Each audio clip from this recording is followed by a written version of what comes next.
recente visita feita ao Brasil pelo presidente dos Estados Unidos, George Bush, propondo ao presidente Lula uma aliança estratégica entre os dois países nas questões ligadas à produção e à comercialização do etanol, consolidou a convicção entre nós de que este é um problema de máxima prioridade.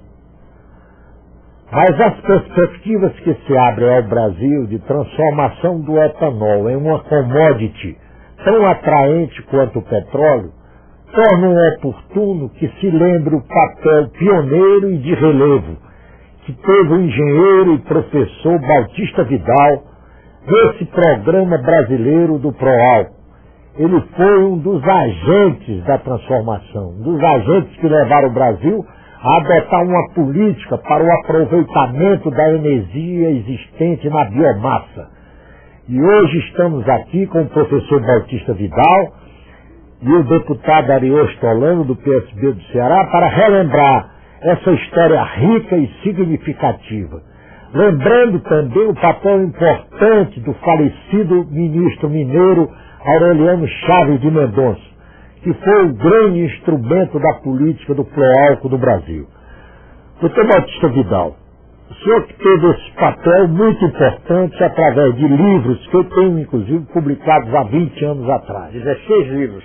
Como é que o senhor, que sonhou, que foi o visionário que sonhou com o aproveitamento desse potencial riquíssimo pelo Brasil, vê agora a sua ideia frutificando de forma entusiástica pelos os homens do capital, né?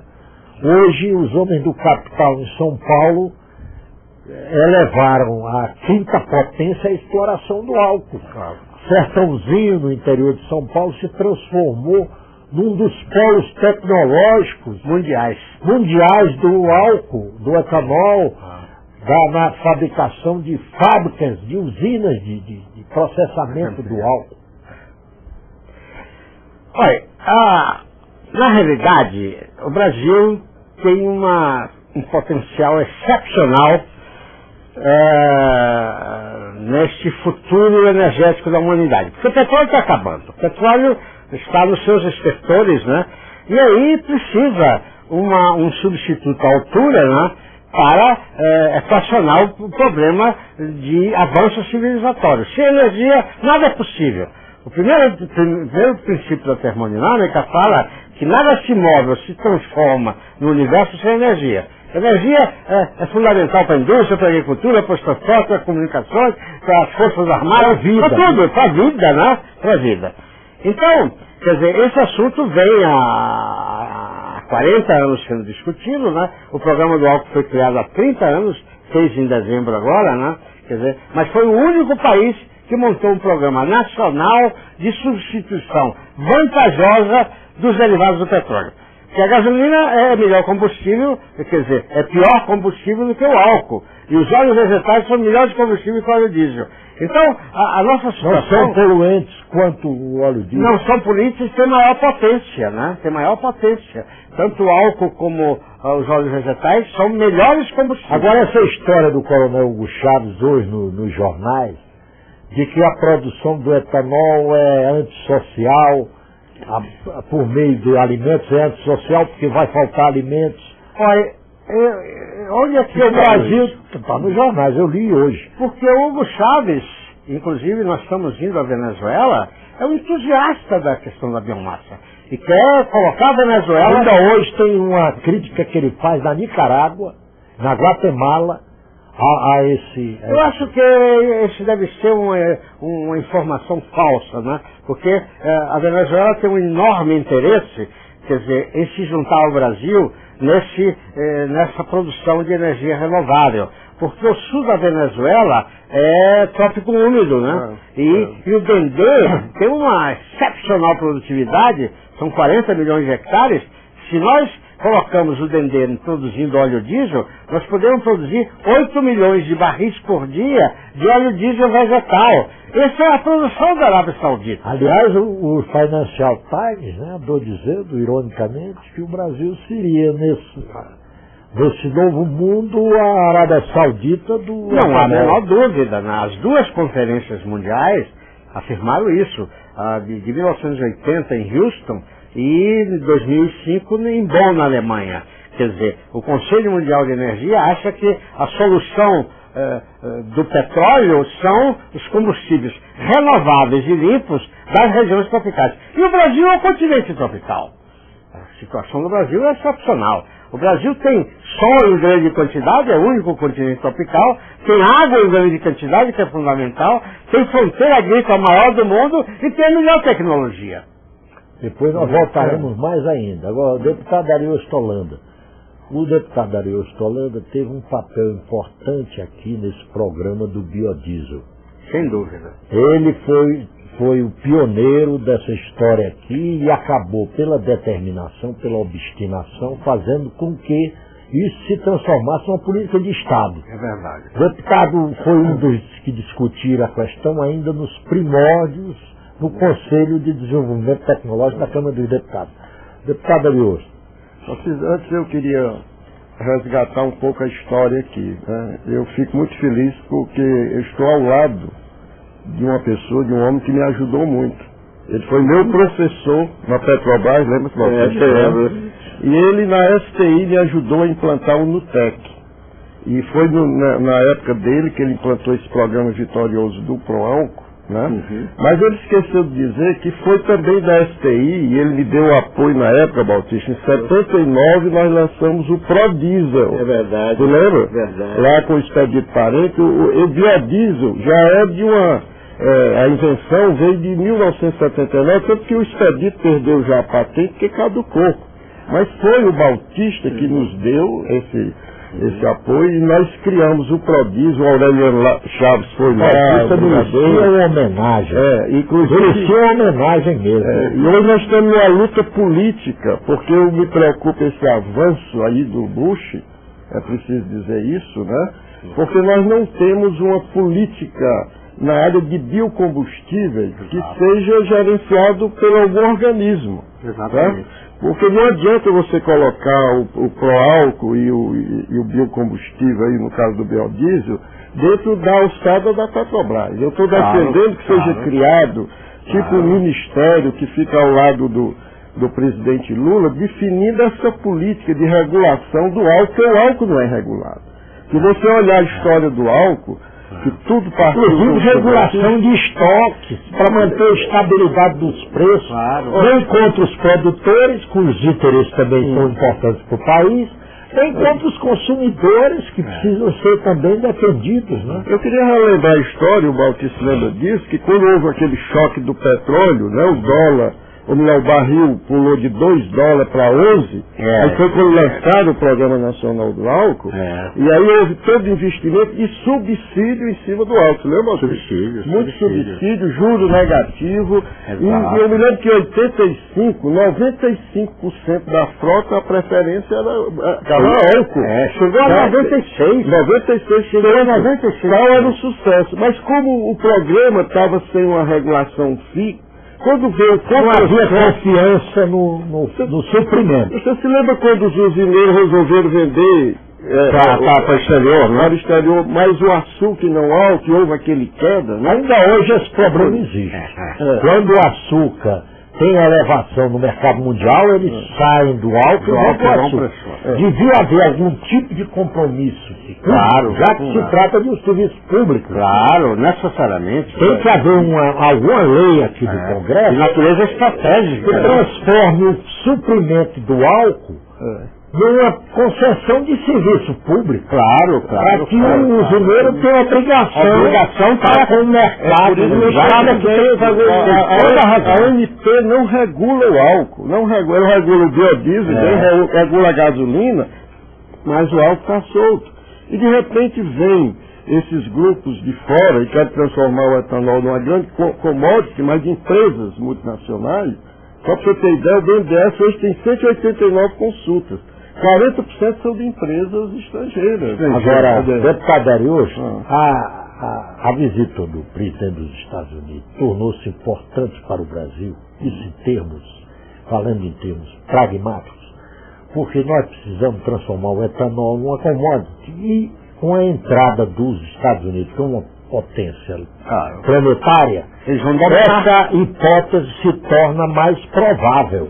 Mas deixa eu só fazer uma coisa. Se torna mais provável. É importante eu colocar uma coisa. O Proálcool, com toda a vitória dele, mas ele foi um programa de exclusão social. Sim.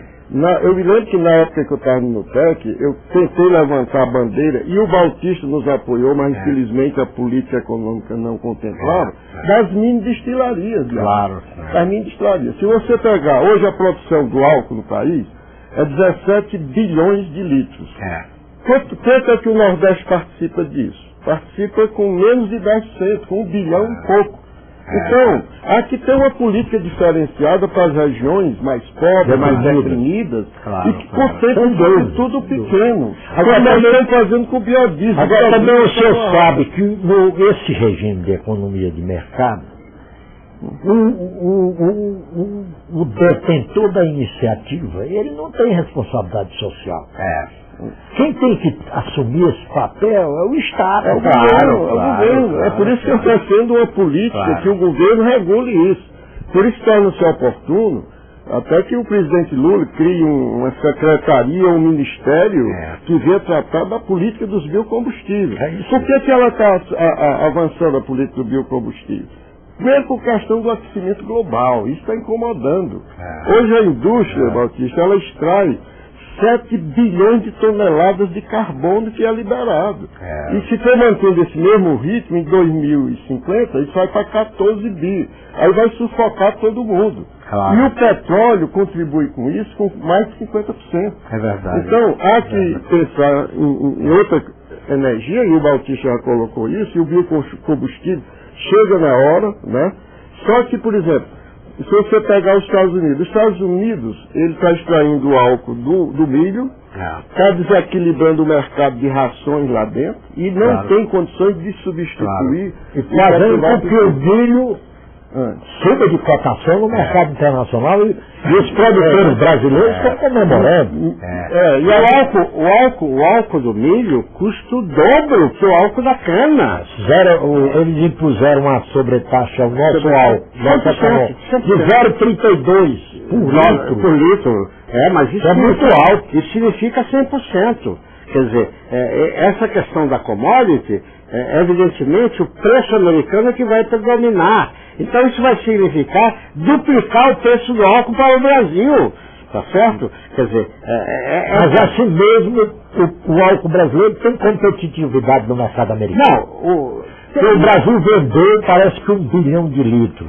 Mas vendeu e metade do dinheiro ficou para o americano. Que gracinha é essa, né? Nós produzimos e eles faturam, né? Eu não estou entendendo que parceria é essa. Porque nós entramos com o sol, entramos com a água, entramos com o território, entramos com a tecnologia e eles faturam o resultado do nosso trabalho e da nossa competência. Há uma questão que é a seguinte. Já houveram 2 reuniões mundiais de energia renovável no mundo. Uma na cidade de Houston, nos Estados Unidos, outra na cidade de Bonn, na Alemanha. Nas duas dizem o seguinte: petróleo e energia nuclear é a energia do passado. O futuro energético do mundo são as energias renováveis e limpas das regiões tropicais. E o Brasil é o continente tropical. Mas o engraçado é que está havendo uma reabilitação da energia nuclear. Mas fala os países pobres de energia. Verificou-se que o acidente de Chernobyl foi muito mais provocado pelo sucateamento imposto pela decadência econômica. Mas a energia nuclear é uma barbaridade. Hoje o Japão tem 70% da energia nuclear gerada em usina. Mas o Japão, a França tem essas porcentagens. Mas você tem que criar uma sociedade policial para impedir que um malfeitor qualquer coloque um coquetel molotov e exploda um continente. Mas isso veio para livre muito, doutor Bautista. Hoje em dia eu li há poucos dias nos jornais um relatório de uma agência secreta americana, estratégica, sobre a exposição a que estão sujeitos os depósitos de ogivas nucleares na União Soviética. aos terroristas, porque o terrorismo pode usar uma bomba nuclear e faz um estrago desgraçado. Não, explode um continente, né? Quer dizer, por exemplo, na Alemanha, é assustador aquela proteção aos reatores alemães, né? A França é um país condenado a ser uma sociedade policial, porque ela não pode ter aquele número de reatores sujeito a um jovem terrorista jogar lá um coquetel molotov e explodir o continente. Agora eu queria aproveitar a sua presença no programa. O deputado Ariosto Holanda fez uma oportuna referência ao problema do aquecimento global. A Organização das Nações Unidas já publicou um relatório impressionante. E agora está publicando um outro com um capítulo reservado aos efeitos do fenômeno nos países tropicais, como é o caso do Brasil. E prevendo reduções expressivas na produção de álcool, de cana-de-açúcar e de milho, soja e outros cereais aqui no Brasil. Como é que o senhor vê isso? Isso é uma coisa absurda, porque a única maneira de evitar o efeito estufa é evitar a formação de CO2 na alta atmosfera. Isso é produzido pelo combustíveis fósseis. Porque a planta, ela na sua formação capta CO2. Não, mas o que eles estão falando não é nada disso. Não há discussão a respeito disso. Não há discussão. Isso é um fato aceito por todo mundo. O que a ONU está alertando é que o efeito do aquecimento global vai importar num prejuízo para as regiões tropicais, na medida em que vai reduzir as reservas de água, vai aumentar as temporadas de seca, e vai reduzir a produção de alguns cereais nobres, como por exemplo o café, a soja, o milho, a cana-de-açúcar.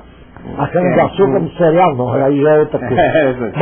Mas é uma planta importante hoje que está adquirindo importância econômica. Com esse aquecimento global, as duas planícies produtoras de grãos, que é dos Estados Unidos e da China, as grandes regiões, vai faltar água e vai parar de produzir alimento. Vem aí uma tremenda falta de alimento no mundo, por causa do aquecimento, tá certo? Mas eles dizem que as regiões frias vão se beneficiar, vão ser mais castigadas as regiões tropicais. Vão ser mais castigadas, mas nesse caso... É o nosso caso aqui. Mas nesse caso específico é muito peculiar, porque essas duas grandes planícies, quer dizer, no verão, as geleiras das montanhas que as rodeia, fundem e produz água. Com a elevação da temperatura da Terra, essa fusão das geleiras ocorre muito antes. Então, quando chega no verão que precisa água, não tem mais geleira. Então, é um fenômeno peculiar e os dois grandes centros de produção de grãos de todo o mundo. O meio oeste americano, né? O meio oeste americano e a planície central da China. 80% do combustível mundial, ele vem do combustível fóssil. Né? 80% da energia vem do combustível fóssil. Que é petróleo, o gás e o carvão mineral. O óleo combustível. Não, o petróleo, né? O carvão e o gás. Esses três combustíveis fósseis é que são responsáveis pela poluição. Agora, 80%. Imagina o seguinte, hoje a produção de gasolina no mundo é 1 trilhão e 200 bilhões de litros. 1 trilhão e 200 bilhões. A produção de etanol é só 50 bilhões. Então nós estamos numa distância, quase só 1%. Então há que definir estrategicamente, com urgência, né, ações para a implantação das energias limpas. E os biocombustíveis surgem aí como uma coisa importante, o biocombustível, como também futuramente a célula de hidrogênio, os aerogeradores. Agora, está funcionando, do ponto de vista social, esse pró-diesel, esse projeto do biodiesel lá no Nordeste? Ainda não. Olha, ainda não, porque não existe a política. Essa política de mercado é uma política perversa. Né? O mercado, ele só leva à concentração da renda. E nós estamos pagando muito caro por essa concentração da renda. Eu estava conversando com o Bautista quando eu vi o Bautista todo dia na televisão, é a violência, a violência, a violência. Eu pergunto, quanto de violência existe que o responsável não é a falta de trabalho? Assim, se você tem uma família que ninguém trabalha, nem o pai, nem a mãe, nem o adolescente, ou o adolescente vai se prostituir, ou é o rapaz que vai entrar na droga, né? Então nós temos com urgência de inventar o trabalho, de gerar trabalho. E o que é que está acontecendo? Nós não temos uma política clara de geração de trabalho que contemple essa população que está fora, que ela é muita. Há um avanço tecnológico exigindo da população conhecimento, e as nossas escolas não estão preparadas. Então, ou você muda o modelo econômico, sai dessa política neoliberal, que ela é concentração de renda, e entra com a política que o Estado tem que regular. Então, há que fazer a regulação. Então, por exemplo, o biodiesel, nós estamos numa luta desigual contra a grande empresa. Né? Então, ainda lá no Ceará, nós estamos contando aí com vamos dizer, o apoio decisivo do governador, que resolveu investir no pequeno produtor. No pequeno produtor. Funciona muito bem. Vou dar um exemplo. Chegou uma grande empresa no Ceará, não vou citar o nome, por questão de época, que reuniu agricultores e fez um contrato para comprar mamona. O contrato rezava que seria 55 centavos o quilo, e quando foi pagar, só podia pagar 22. Então o programa quase vinha abaixo. Hoje não, o Estado, o Brasil está, o Ceará está garantindo a compra a um preço bem mais avançado, e nós estamos conversando com a Petrobras, por exemplo, o que é que nós estamos fazendo no Ceará, que era uma coisa, um modelo que podia se estender para o país, né?